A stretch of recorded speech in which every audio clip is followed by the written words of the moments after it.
This was originally a farm called Oranjezicht, dating back 1709.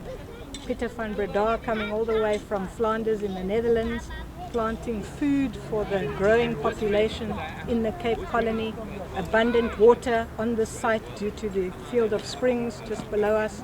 A place where the community came to buy fruit and vegetables. He had a magnificent double-story Victorian home on this site that was demolished by the city sadly in 1957 to build a bowling green. When bowling died out, the bowling green was left fallow and this land was uncared for, unnurtured, unloved. Then a group of residents got together. We did an archaeological survey of the site. We got permission from Heritage Western Cape, and the next thing we were on site, and it's been an incredible journey. The volunteers just come out every Saturday. The community is supportive of this project. I think what this project has done is it's bringing out the best in people, and it's been such a great project to be part of because of that. To see people giving of themselves, to see people donating their time and energy, working hard in the sun, in the rain, coming out every single weekend to be part of this dream, really, to establish once again the old farm in Oranjezicht. And our vision for this project in 10 years' time, could we possibly see 30 or 40 of these urban farms in and around Cape Town, in Boerkaap, in Lavender Hill, in Mitchell's Plain, in Khayelitsha, all working together. There already are projects like Abalimi Bezakaya, Rob Small in the townships. He's been doing this for years and years and years. But we can't preach to people to say they should grow their own vegetables unless we do it ourselves. And that's what this is all about, really. Developing education programs for the local schools and beyond, because we want children to really understand how important it is to plant the food that they eat, to come close to the issues involved in feeding ourselves as a nation.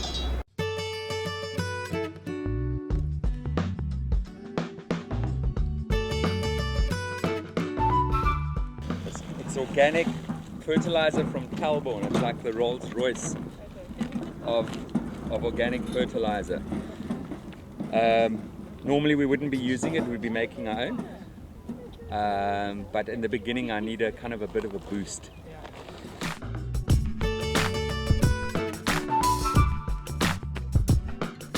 What I like about working here is the network and getting to know people and networking with other people, relating, make relationship and knowing each other, exchanging knowledges, speaking to guys and planting also. And as I love planting also, yeah, this is what makes me to love the farm. In this farm we're not putting anything chemical, we're not putting any chemical stuff. So this what we're planting here is natural and organic. There's no chemicals we're putting here. So there is not going to be harming or harmful to people. No GM here. I learned a lot, and I'm still going to learn a lot.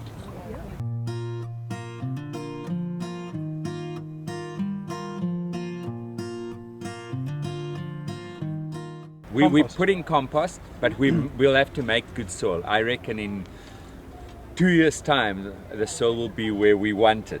No, you just have to compost heavily for a few years for the first 3-4 crops, and it takes at least 2 to 3 years before the soil is actually healthy enough to grow good crops and keep pests away.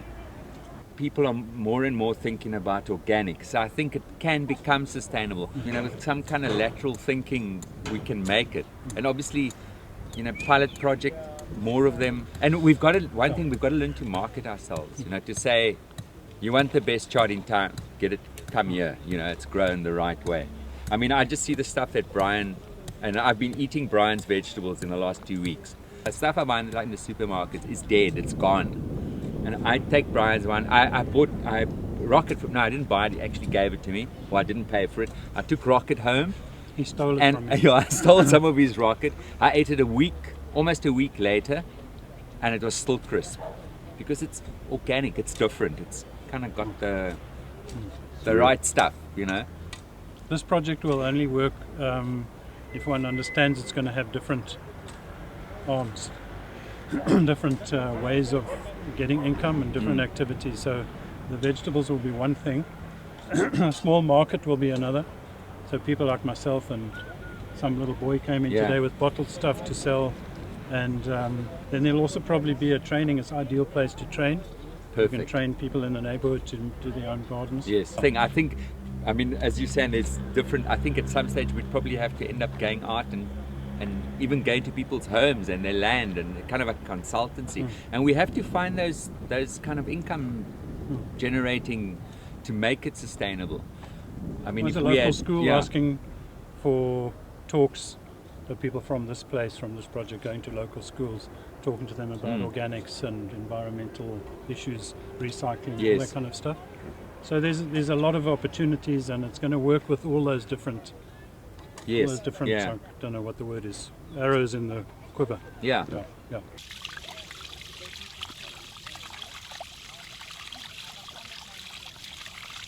Growing food is, I think, the most important movement of our time. And it's not just me that thinks that. I think half the world is realizing that we don't want to eat tomatoes wrapped in plastic, that we want to get a sense of growing food ourselves, that we want to understand the nutritional value of food. We don't want to bite a carrot and it tastes like a synthetic grown for transportation and grown for shelf life, rather grown for nutrition and grown for the taste and the color. And that's really what we're doing here. We are a group of residents. It's been a dream for many people in this area for a couple of years to transform an old bowling green into what we call a bowl of greens.